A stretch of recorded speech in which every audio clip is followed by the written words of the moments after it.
Theocles was introduced to us and being said to be the best and strongest fighter of all the time. We first heard about him from a novice gladiator in the Ludus. In the first episodes of Spartacus, he was said to be a giant and having killed hundreds of gladiators in the arena. He is very pain tolerant, as we have seen, and had many scars on his face and body, proving this point.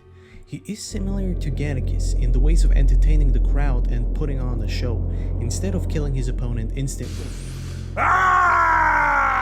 His offensive attacking was very strong, given his size and strength.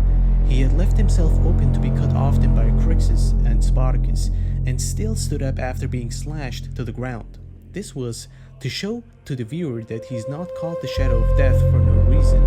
A feat to acknowledge is that Theocles took on a prime Animeus and beat him from the flashback and explanation we saw from the series. Animeus was able to easily beat a prime Crixus and almost prime Spartacus during a sparring session, and Animeus was long off from fighting itself in that time, yet he was victorious, so he still trained fighters day in day out every day. Theocles beat this man in his prime, who stands equal if not even stronger than Gannicus and Spartacus. So this means something. Who even knows if Theocles fought 100% full power when he faced Animeus? And this was long in the past, which means that Theocles must have been in his prime in his old days. Theocles we saw in Spartacus was only a shadow of his past self long after his prime. He was actually retired from the arena and a free man as far as we know. He fought mainly for coin, or if a big fight like the one versus Spartacus and Crixus was present. He surely knows many fighting skills, from Murmillo to Triton to net, shield, you name it. He must have started as a gladiator as well, fighting as Murmillo with sword and shield or something, and when he became champion, he adopted the Democleos two-sword fighting style, as Gannicus and Spartacus have. Theocles has his own unique two-sword fighting style, just like Gannicus and Spartacus have. Given he survived so long in the arena, I doubt he has much difficulties against the many styles he had to fight through to get where he was at, and becoming champion.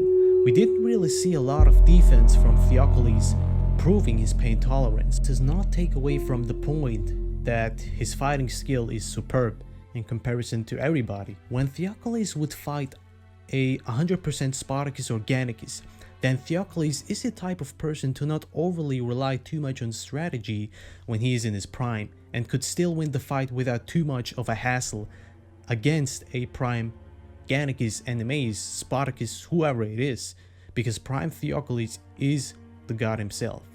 So let's get back to the backstory of Theocles a little. Theocles is actually from a comic called Devil's Due Spartacus comic. The story follows the past of the legendary gladiator Theocles and the events that led to him becoming the known Shadow of Death. He was born with a very big frame, so to say, and injured his mother in the process. Theocles then grew and became even more stronger, and before his mother died because of the injury inflicted, she told him to promise him to never die and honor the sacrifice of his mother. Long story short, Theocles helped a pirate in need, and his father, the captain, took him in as a recruit and taught him the ways of fighting. Theocles is horrified to find some of the crew raping several women captured from a ship they attacked. Theocles begins to attack and kill the pirates. After killing the pirates, Theocles attempts to steer the ship to a safe place, but crashed into Rome itself and was held prisoner and sent to the arena to fight. He quickly bested the fighters and was known as the Shadow of Death for this very reason. One day, he got to fight Animeus, the champion of the House of Spartacus, in which Theocles saw Animeus as a true god, built like a statue of muscles. They fight for hours on end, seeming equal, until Theocles wins the upper hand, but he then sees the face of his mother in the crowd as he prepared for the final blow and hesitates. This made Theocles stop, and he let Animeus take the sword, a sword which was lodged in Theocles' body. Animeus, surprised by the act of mercy, hesitates, but only for a moment before doing as he is told. So basically, Theocles spared his life. Animeus saw this as shame, whereas people saw it as a win. The only man to survive against Theocles, the Shadow of Death. Theocles won the Rudis, his freedom. The match was ended in a draw due to its magnificent performance.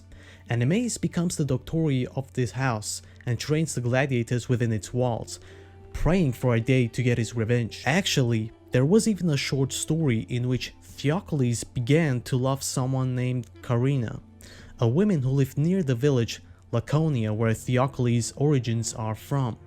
She was the only one to ever show him kindness, yet one day, when they made love, Theocles killed her accidentally. The town turned on him, forcing Theocles to kill many of the villagers, hence his name Shadow of Death. This is basically all about Theocles' story I could find out. There is not much more known about him, yet if we take him as in his prime, then he is the strongest